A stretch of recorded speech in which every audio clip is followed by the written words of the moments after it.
गाज माता की विधि। ये व्रत भाद्रपद माह में किया जाता है। यदि किसी के पुत्र हुआ हो या पुत्र का विवाह हुआ हो तो उसी वर्ष भाद्रपद माह में किसी शुभ दिन को देखकर गाज का व्रत कर उद्यापन करना चाहिए। इस व्रत का विधान: 7 जगह 4-4 पूड़ी और हलवा रखकर उस पर कपड़ा व रुपये रख दे। एक जल लोटे में सत्तियां बनाकर 7 दाने गेहूं के हाथ में लेकर गाज माता की कहानी सुने। इसके बाद सारी पूड़ी ओढ़ने पर रखकर सासू जी के पैर छूकर दे दे।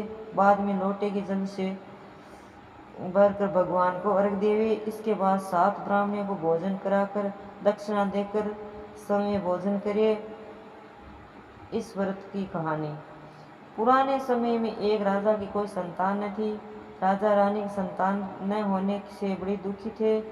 एक दिन रानी गाज माता से प्रार्थना की कि अगर मैं गर्भ रह जाऊं तो मैं तुम्हारी पढ़ाई करूंगी। इसके बाद रानी गर्भवती हो गई। राजा के घर पुत्र पैदा हुआ, परंतु रानी गाज माता की पहाड़ी करना भूल गई। इस पर गाज माता क्रोध हो गई।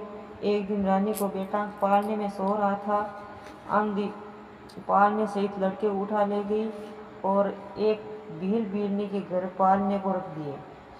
जब भील बीरनी जंगल में घर आए तो उन्हें अपने घर में एक लड़के को पालने में सोता पाया। भील बीरनी के कोई संतान न थी। भगवान का प्रसाद समझकर भील दमयंती बहुत प्रसन्न हुई। एक धोबी राजा और भील के दोनों के कपड़े धोता था। धोबी राजा के महल में कपड़े देने गया तो महल में शोर हो रहा था कि गाज माता लड़के को उठाकर ले गई। धोबी ने बताया कि मैंने आज एक लड़के को भीलनी के घर में पालने में सोते देखा है। राजा ने भील दमयंती को बुलाया कि हम गाज माता का व्रत करते हैं, गाज माता ने हमें बेटा दिया है। ये सुनकर रानी को अपनी भूल का एहसास हो गया। रानी गाज माता से प्रार्थना करने लगी, मेरी भूल के कारण ऐसा हो गया है। पश्चाताप करने लगी, हे गाज माता मेरी भूल क्षमा कर दो, मैं आपकी पढ़ाई अवश्य करूंगी, मेरा लड़का ला दो। गाज माता ने प्रसन्न होकर उसका लड़का ला दिया तथा भील दमयंती को घर भी संपन्न हो गया तथा एक पुत्र की प्राप्ति हो गई।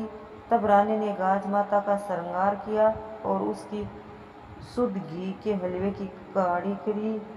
हे गाज माता, जैसे तुमने भील दमयंती को धन दौलत और पुत्र दिया तथा रानी को पुत्र की वापसी ला दी, उसी तरह हे माता सबको धन और पुत्र देकर प्रसन्न रखना। जय गाज माता।